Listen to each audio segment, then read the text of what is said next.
could see very clearly the cannon-like jolt of those big orbital maneuvering system engines. And courtesy of space station cameras, our first view of the shuttle Atlantis. Good burn, Atlantis. No trim required. Copy, good burn. Through the centerline camera in the orbiter docking system, this sequential still video view of the International Space Station. Atlantis station on the big loop, we have you in sight. Excellent, we'll be there soon. We're waiting. Atlantis, Houston, you are go for the RPM.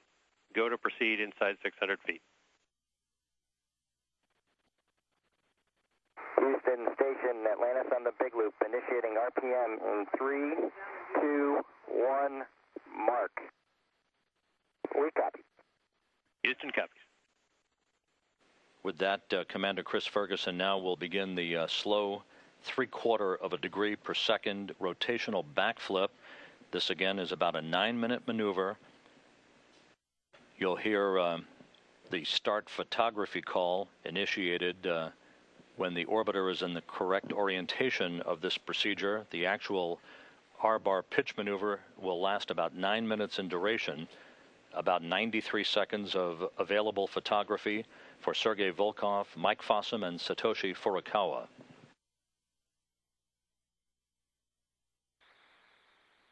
Station Atlantis on the big loop. Start photos. Starting photos. And with that, a period of about 93 seconds of good photography now initiated for Sergei Volkov, Mike Fossum, and Satoshi Furukawa, using digital cameras and high-powered lenses out of the Zvezda service module.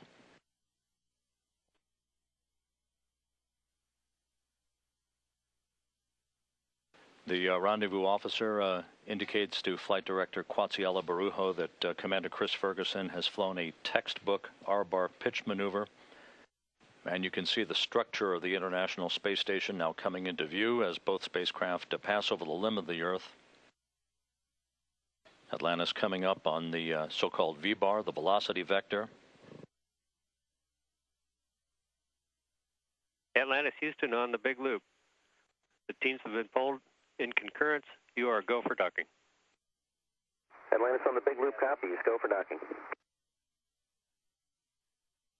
Houston and station Atlantis on the big loop. We don't see a flyout. We're initiating final approach. Houston copies. Station copies. Pilot Doug Hurley informing both station and shuttle flight control rooms that no flyout is required, meaning no additional alignment required. Commander Chris Ferguson is dead spot on with the two docking mechanisms perfectly aligned. Contact, docking confirmed. Capture confirmed at 10:07 a.m. Central Time. Houston, station Atlantis, capture confirmed, and we see free drift. Station Atlantis, Houston, station free drift is confirmed.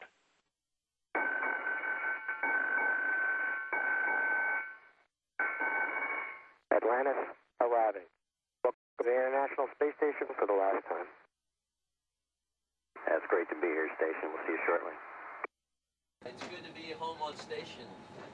How's everybody? Командир, вперед! Командир. All right. Командир пошел.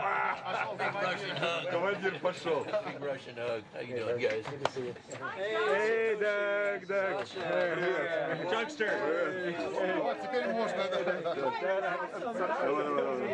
Hey, Mike. Hello. Fine, thank you. Great to be here. Finally meeting aboard the ISS. 3 years later. In the wake of yesterday's docking of Atlantis to the International Space Station, the heavy lifting begins, the highlight of which will be the unberthing and removal of the Raffaello multi-purpose logistics module from the cargo bay of Atlantis. Raffaello is 21.6 feet long, 15 feet wide. Fully loaded, weighs about 12.5 tons. It is equipped and supplied by 9,403 pounds of cargo that will be transferred to the International Space Station over the course of the next several days. And Houston, Atlantis, we're starting the maneuver to unberth the MPLM. We copy, Sandy. We're following. And with kid gloves, Sandy Magnus at the controls of the station's robotic arm, beginning the process of unberthing Raffaello from Atlantis' cargo bay. And Atlantis, the MPLM is unberthed. I don't know if you want to mess with the keel camera at all just to see if it's working, but if you manage to get it on, you can deactivate it. Okay, we'll take care of that, thanks. Yeah, on the big loop, Sandy and Satoshi, maneuver to RTL complete. Your go for first stage capture. Hey, Houston, on the big loop, we're going to pick up at 1.108. Step 1, we're ready to open the No. 2 nadir hatch. Fergie, we copy and we're good with that. Hey, Rob, are you guys up on the Columbus camera here pointing down into the nadir No. 2? Affirmative. Okay, so for all you guys who worked Expedition 18, I'd like to announce the return of the socks. We got a great view, thanks. Just a little nostalgia there for a moment. We appreciate it. STS-135 pilot Doug Hurley there, along with Sandy Magnus, moving a fairly large-sized heat exchanger through the station. There's quite a bit of equipment being moved from the MPLM into the station, but also quite a bit being moved from the station back into the MPLM, as well as Atlantis' middeck. So the crew is well underway getting all of these materials and supplies transferred from one carrier to another.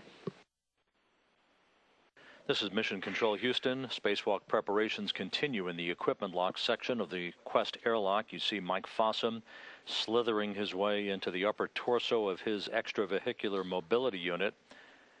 Not the easiest task in the world, but with the assistance of Satoshi Furukawa on the left and Atlantis Commander Chris Ferguson on the right. Fossum is now secured in the upper torso portion of a suit, flexing his arms to make sure he's comfortable.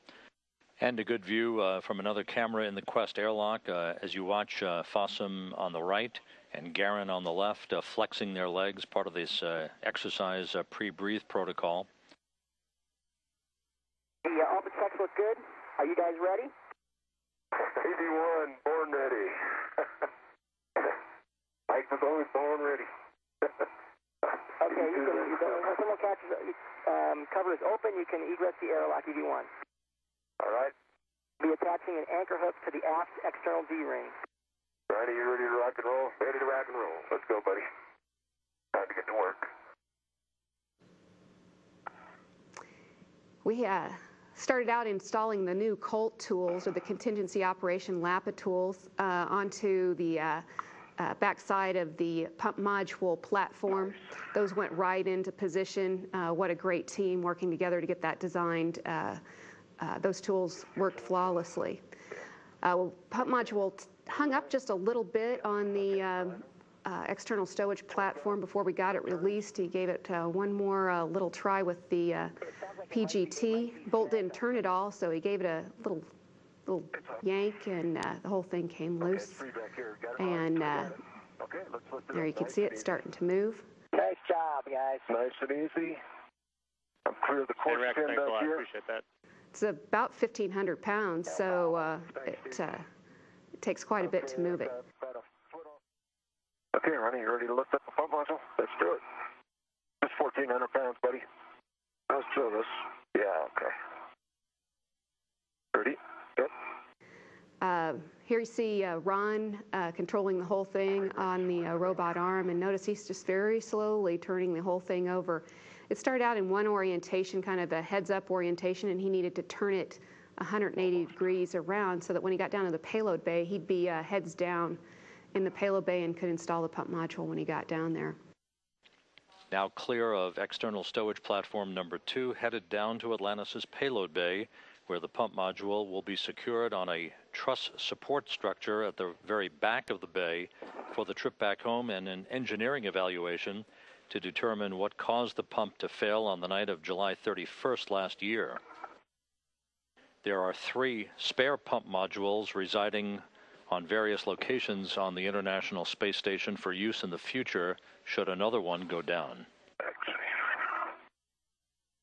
Nice looking spaceship you guys got here. Why, thank you. Mike Fossum is preparing the work site at the Mission Peculiar Support Structure, as it's called, the cargo truss, basically at the back of the cargo bay of Atlantis. Just above him is Ron Garan holding on to the pump module and its support attachment mechanism. Okay, Ron. The pump module and its attachment mechanism now aligned to a comparable attachment mechanism on this truss at the rear of Atlantis' cargo bay. You guys are good with the GCA. We can end GCA and go brakes on. GCA is complete. Okay. Brakes are on. You guys are clear for APFR egress and ingress.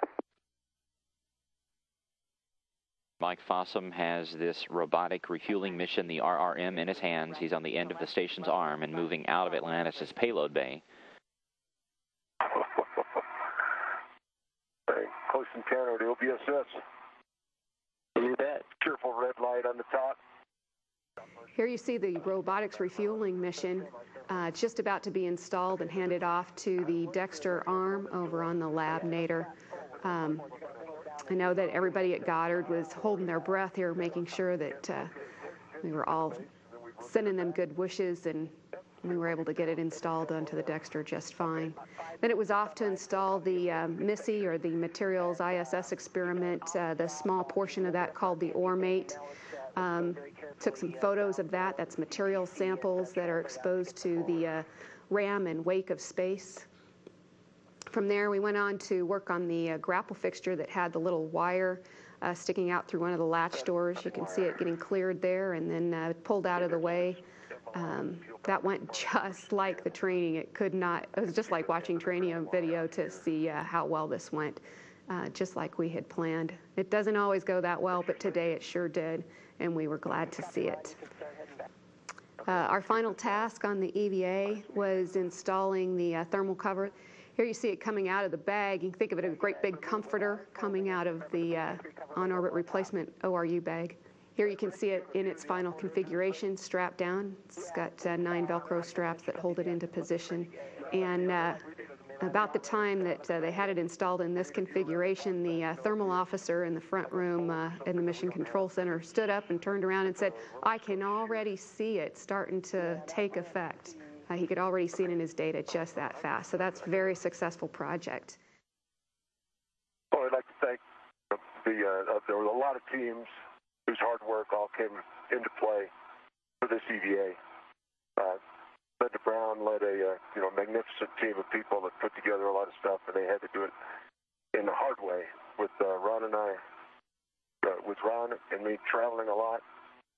And not even in country at the same time together a lot. They had to work really hard and had a really, really well integrated plan put together with all of the products and the pieces that really came together. And from Goddard, the Colt team, the pump module team to figure out how to get that thing back. A whole lot of work by a lot of teams around the country, really. Really all came together today, and that's what made the difference. Hatch is closed. Oh, I'm a rocket man. Rocket man. I'm burning out of fuse up here below. Good morning, Atlantis. This is Elton John. We wish you much success on your mission, and a huge thank you to all the men and women at NASA who worked on the shuttle for the last 3 decades.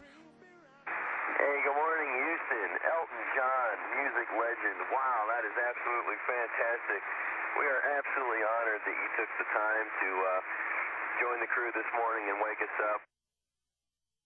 The spectacle of yesterday's 6-hour, 31-minute spacewalk by Mike Fossum and Ron Guerin has morphed into what essentially is a blue-collar day for the 10 crew members on board as we move into the heart of the mission and what this flight is really all about, and that is namely the transfer of almost a year's worth of supplies from Atlantis's cargo module, the Raffaello multipurpose